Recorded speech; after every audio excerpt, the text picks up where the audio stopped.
Hello అండి, అందరికీ నమస్కారం. నేను మీ Pallavi. Welcome back to Pallavi kitchen and beauty.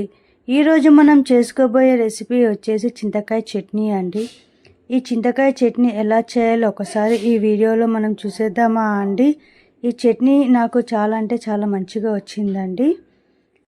ఈ చింతకాయ తొక్కు 1 year దాకా నిల్వ ఉంటుందండి.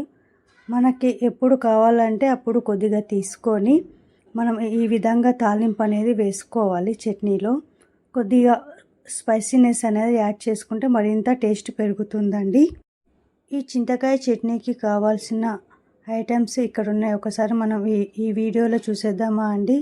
ఫస్ట్ మనం గ్యాస్ అనేది ఆన్ చేసుకొని ఒక ప్యాన్ అనేది పెట్టుకుంటున్నాము. ఒక 1/2 కప్ వచ్చేసి పల్లీలు అనేది దోరగా అనేది మనం వేపుకోవాలండి. సిమ్లో పెట్టుకొని ఒకసారి ఈ విధంగా మనం మంచిగా కలుపుకొని ఈవెన్గా అనేది మనం వేపుకోవాలి. పల్లీలు అనేది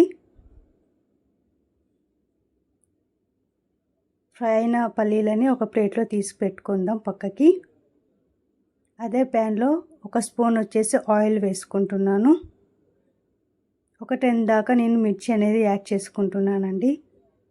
మీ స్పైసీకి తగ్గట్టు మీరు తీసుకోవచ్చండి మిర్చి అనేది.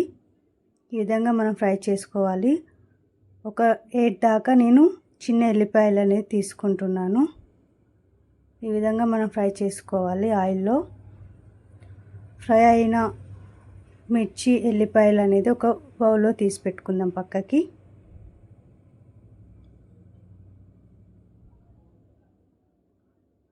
ఒక పెద్ద సైజ్ అంతా టమాటా అనేది నేను తీసుకుంటున్నానండి.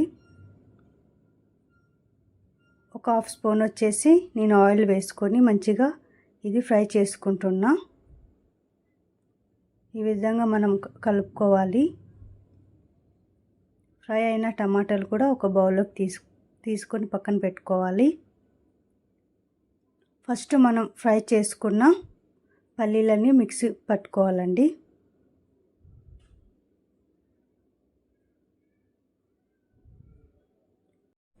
మనం పల్లీలు అనేది ఈ విధంగా పౌడర్ చేసుకోవాలండి.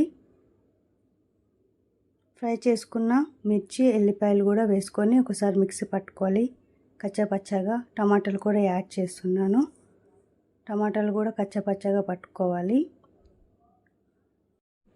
ఈ విధంగా మనం మిక్స్ చేసుకొని చింతొక్కు అనేది యాడ్ చేస్తున్నాను. 1 కప్ అంతా తీసుకొని మంచిగా మిక్స్ చేసుకోవాలి. చేసుకున్న మొత్తం చింతకాయ తొక్కు ఒకసారి మిక్సీ జార్లో మిక్స్ చేసుకోవాలి. ఇలా ఈ విధంగా మనం మిక్స్ చేసుకున్న గట్టిగా ఉంది కదండి. ఒక 1/2 గ్లాస్ వచ్చేసి వాటర్ అనేది తీసుకుంటున్నాను. ఇలా వాటర్ వేసుకొని మరోసారి మిక్స్ చేసుకుందాము. ఈ విధంగా మనం చట్నీ అనేది పట్టుకోవాలి. మనం ఈ చింతకాయ చట్నీ ఒక బౌల్ అనేది తీసి పెట్టుకోవాలండి. మనం ఈ చింతకాయ చట్నీ కోసం తాలింపు అనేది తయారు చేసుకోవాలి. ఫస్ట్ గ్యాస్ అనేది ఆన్ చేసుకొని ఒక చిన్న బాండ్ అనేది పెట్టుకుంటున్నాను. 3 స్పూన్స్ దాకా ఆయిల్ అనేది వేసుకుంటున్నాను. ఆయిల్ అనేది హీట్ అయ్యాక ఆవాలు జీలకర్ర అనేది ఈ ఆయిల్లో అనేది వేసుకుంటున్నాను. ఒక 5 దాకా నేను ఎండుమిర్చి అనేది కూడా వేసుకుంటున్నాను. ఒకసారి మనం కలుపుకోవాలి. ఈ విధంగా స్పూన్ తోటి కరివేపాకు కూర వేసుకొని మంచిగా ఫ్రై చేసుకోవాలి ఆయిల్లో. ఈ తాలింపు అనేది మనం చింతకాయ చట్నీలో అనేది వేసుకోవాలండి. ఈ చింతకాయ చట్నీ అన్నం కొంచెం నెయ్యి వేసుకుంటే తింటే అబ్బాబాబాబా తినే కొద్దీ మీకు తినాలనిపిస్తుందండి. ఇది మాత్రం పక్కా అంత బాగుంది.